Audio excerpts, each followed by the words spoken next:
నమస్కారం. జీవన వికాసం ఆధ్యాత్మిక సోపానం ధర్మ సందేహాలు కార్యక్రమానికి స్వాగతం. అనునిత్యం ఆధ్యాత్మిక దీప్తిని ప్రసరిస్తున్న ధర్మ సందేహాలు కార్యక్రమం రేపు అక్షయ తృతీయను పురస్కరించుకుని ప్రత్యేక కదంబంగా మీ ముందుకొచ్చింది. మరి అక్షయ తృతీయకి సంబంధించి ప్రేక్షకుల్లో అనేక సందేహాలున్నాయి. వాటిని నివృత్తి చేయడానికి ఈరోజు మన ముందున్నారు ఉపన్యాస శిరోమణి వేద విభూషణ ఆగమవారధి అభినవ వ్యాస డాక్టర్ కందాడే రామానుజాచార్యులు గారు. వారిని అడిగి అనేక సందేహాలు నివృత్తి చేసుకుందాం. నమస్కారం అండి. గురుగారు, మొదటి సందేహాన్ని చూద్దామండి. హైదరాబాద్ నుండి శ్రీవజ్ర గారు రాస్తున్నారు, అక్షయ తృతీయ అంటే అర్థం ఏమిటి, ఈ పర్వదిన విశిష్టత ఏమిటి తెలియచేయగలరంటూ కోరుతున్నారు. మనము అక్షయ అంటే క్షయము కానిది, తరిగిపోనిది, నశించనిది. మన భారతీయ సంస్కృతిలో కాలములో ఎన్ని అవయవాలు ఉన్నాయో అవన్నీ విశిష్టములే. మనము కాలాన్ని సంవత్సరంతో కొలుస్తాం, సంవత్సరాన్ని నెలలతో కొలుస్తాం, నెలలను పక్షాలతో కొలుస్తాం, పక్షాలను తిథులతో కొలుస్తాం.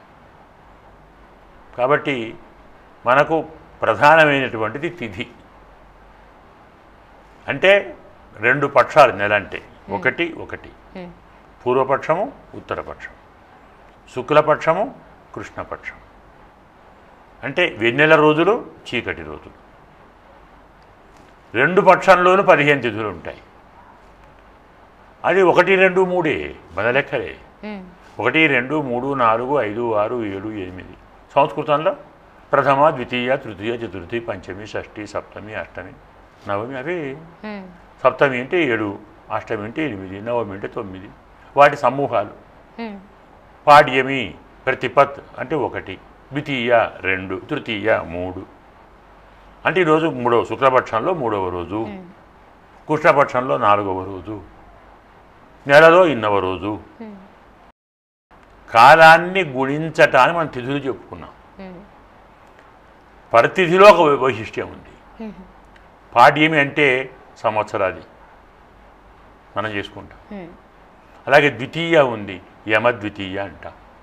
అక్షయ తృతీయ, వినాయక చవితి, నాగ పంచమి, సుబ్రహ్మణ్య షష్ఠి, రథ సప్తమి, కృష్ణాష్టమి, శ్రీరామనవమి, విజయదశమి, భీష్మ ఏకాదశి, క్షీరాబ్ది ద్వాదశి, ధనత్రయోదశి, నరక చతుర్దశి. లేనిది ఎక్కడ? ప్రతి తిథి ఒక పవిత్రమే, ప్రతి క్షణం పుణ్యమే. ఈ పేరుతో పరమాత్మను ఆరాధించటానికి ఇవన్నీ ఆ సమయంలో స్వామి ఏదో ఒక సంఘటన సృష్టించాడు. మన మనస్సు నిరంతరం పరమాత్మ యందే లగ్నం కావటానికి. నేను పుట్టాను, నేను పెరుగుతున్నాను, నేను సంపాదించుకున్నాను, నేను వండుకున్నాను, నేను తిన్నాను, నా వాళ్లకు పెట్టాను అనేది గొప్పతనం కాదు. నిద్ర వస్తే పోయాను, ఆకలైతే తిన్నాను, సంతానాన్ని పొందాను, ప్రాణం పోగొట్టుకున్నాను, దీనికి నువ్వు కావాలా? ఆహార నిద్ర భయాదులు పశువులకు పక్షులకు మనుషులకు సమానమే కదా. తక్కిన వారికంటే మామూలు గొప్పతనం ఏమిటి? మనకు ఎవరు ఈ శరీరాన్ని మనస్సును బుద్ధిని ఇచ్చారో వారిని గుర్తించి ఆరాధించుట, కృతజ్ఞతను చెప్పుకొనుట మానవ ప్రత్యేకత. ఎలా చెప్పుకోవాలి మరి? ప్రతిరోజు చెప్పుకోవాలి, ప్రతి క్షణం చెప్పుకోవాలి, ప్రతి దినం చెప్పుకోవాలి. అందుకే ఒక్కొక్క రోజుకు ఒక వైశిష్ట్యాన్ని కల్పించాడు. ఆ పేరుతో నన్ను స్తోత్రం చేయండి. అలాంటిదే అక్షయ తృతీయ. వైశాఖ శుద్ధ తదియ అంటాం మనం దాన్ని. దీనికి మనవాళ్ల పేరు అట్ల తద్ది కూడా అంటారు. అంటే కన్నెపిల్లలు చేసుకుంటారు, ముత్తైదువులు చేసుకుంటారు, బ్రహ్మచారులు చేసుకుంటారు, అలాగే వానప్రస్థులు చేసుకుంటారు, భక్తులు ఆచరిస్తారు, రక్తులు అంటే సంసారంలో కోరేవాళ్ళు ఆచరిస్తారు, కోరికలు ఉన్నవాళ్ళు చేస్తారు, కోరికలు లేని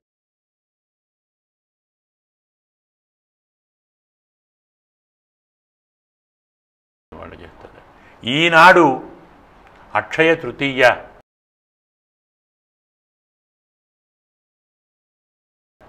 తరగనిది, మనం ఈరోజు దేన్ని దానం చేస్తే అది మన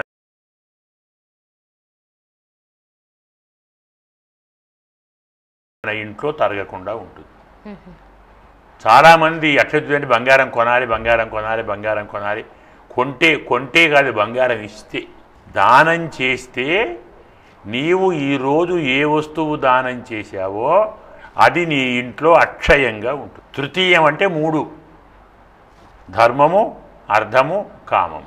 మూడోది కామం అంటే కోరిక. అక్షయ తృతీయ, తరగని కోరికలు అని అర్థం. తరగని కోరిక న్యాయంగా మనకు అన్నీ ఉన్నాయి. మన ప్రపంచంలో తరగనిది ఏమిటి? కోరిక ఒకటే.